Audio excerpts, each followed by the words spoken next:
भीमराव अम्बेडकर साहब पर यकीन हुआ, इस संविधान पर यकीन हुआ और इन्होंने यही रहना पसंद किया। उसके बाद मेरे दोस्तों आगे सफर बढ़ता है और वो दलितों की आवाज उठाते हैं, पिछड़ों की आवाज उठाते हैं, वंचितों की आवाज उठाते हैं और अपनी पूरी जिंदगी इस मिशन में गुजार देते हैं। और आखिर में आकर के जब आखिरी वक्त आता है तो बाबा साहब कहते हैं कि मेरे मिशन को तुम आगे बढ़ाओ या ना बढ़ाओ, लेकिन इसे पीछे मत कर देना, इस मिशन को कमजोर मत कर देना। और उसके बाद उस मिशन का झंडा जो शख्सियत उठाती है वो शख्सियत है जिनका आज जो में पैदाइश है, माननीय काशीराम जी। उस झंडे को लेकर आगे बढ़ते हैं और साइकिल पर पैदल पूरे हिंदुस्तान के अंदर घूमते हैं और एक समीकरण बनाते हैं यहाँ दलित और मुस्लिमों का, न्याय दिलाने की बात करते हैं सबको। लेकिन मुसलमानों के गुस्तारीफ, जिन्हें डर ये था कि अगर इन्हें माननीय काशीराम जी की बात पसंद आ गई, अगर इन्होंने इनकी बात पर अमल कर लिया तो हमारी चमचागिरी खत्म हो जाएगी, हमारी कुर्सियां छिन जाएंगी। और वो पूरी जिंदगी संघर्ष करते रहे। उसके बाद सफर आगे बढ़ता है तो मेरे दोस्तों मैं भी अपने सफर को समेटता हूं और बात बहुत नजदीक आकर करता हूं। अजमेर के अंदर हमारे एक दलित भाई कुछ दबंगों से तंग आकर ओम प्रकाश नाम के वो आत्महत्या करते हैं और आत्महत्या करते वक्त जो अपनी बात लिखते हैं उसमें वो लिखते हैं कि जब मेरी चिता को अग्नि दी जाए तो मेरी चिता को अग्नि एक ऐसा शख्स दे जो बाबा भीमराव अम्बेडकर और काशीराम के मिशन को आगे बढ़ाने का काम करें। और वो नाम लेते हैं एक ऐसे नौजवान का जिसे मैंने अपनी आंखों से संघर्ष करते देखा है, मैंने अपनी आंखों से उसे जेल जाते देखा है, मैंने अपनी आंखों से उसे पुलिस की लाठियां खाते देखा है, मैंने अपनी आंखों से उसे इंसाफ की आवाज उठाते हुए देखा है। और उस शख्सियत का नाम है इज्जत महाबाली जनाब एडवोकेट चंद्रशेखर आजाद। जो आवाज है, शोषण कहीं भी हो, पीड़ित कहीं भी हो, वो किसी धर्म का हो, किसी जाति का हो, उसका मजहब कोई हो, अगर एक आवाज सबसे पहले हिंदुस्तान के अंदर उठती है तो वो भाई चंद्रशेखर आजाद साहब के।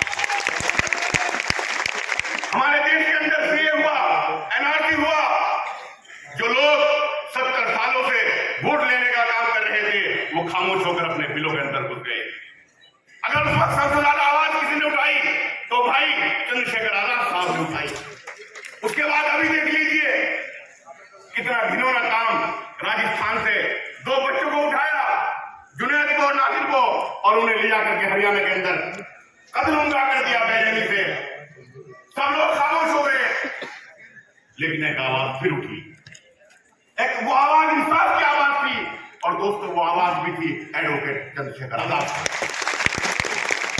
तुम अपने कौम के लोगों से भी सवाल करना चाहता हूं कि तुम्हें संविधान में अधिकार दिए किसने, तुम्हारी आवाज उठाई किसने, और आज भी जो तुम्हारी लड़ाई लड़ रहा है वो कौन है, और जो दूसरी पार्टियों से मिलकर चमचागिरी करके विधायक बनने के लिए, सांसद बनने के लिए तुम्हारे वोट का इस्तेमाल कर रहे हैं, वो कौन लोग हैं कि आप लोगों को अपने गिरबान के अंदर छापना।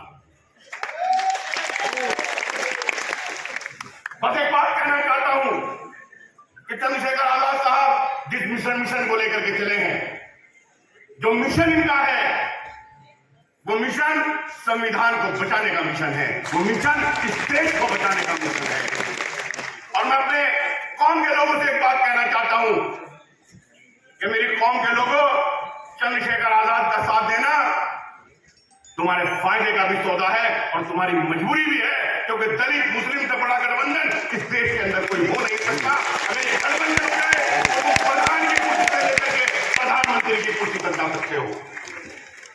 अब मैं 1 मिनट में अपनी एक कविता सुना करके अपनी बात को खत्म करूंगा कि तुम्हें हक है कि तुम बस्ती जलाओ जितनी तुम चाहो, तुम्हें हक है कि तुम बस्ती जलाओ जितनी तुम चाहो, तुम्हें हक है कि तुम लाशें गिराओ जितनी तुम चाहो, तुम्हें हक है कि तुम दंगे कराओ युग में सारे, तुम्हें क्या फर्क पड़ता है किसी को कोई भी मारे?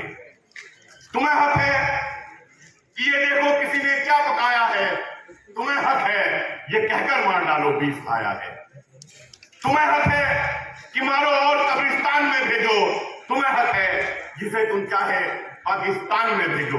ये ताकत भी तुम्हारी है, ये ताकत भी तुम्हारी है, क़यादत भी तुम्हारी है, तुम्हारा कुछ न बिगड़ेगा, हुकूमत भी तुम्हारी है, तुम्हारा ही तो है ये मीडिया भारत की धरती पर। उठाओ उंगलियां तुम चाहे जिसकी देशभक्ति पर, उठाओ उंगलियां तुम चाहे जिसकी देशभक्ति पर, और बढ़ाया तुमने ही यूं मंदिरों मस्जिद के झगड़े को कि तुमसे मांग ना ले कोई रोटी और कपड़े को। गरीबों की तो थाली से निवाले छीनते हो तुम, गरीबों की तो थाली से निवाले छीनते हो तुम, अंधेरे बांटते हो और उजाले छीनते हो तुम। गरीबी को मिटा देंगे बहुत नारे लगाते हो, गरीबी को नहीं तुम तो गरीबों को मिटाते हो, गरीबी को नहीं तुम तो गरीबों को मिटाते हो। बहुत बहुत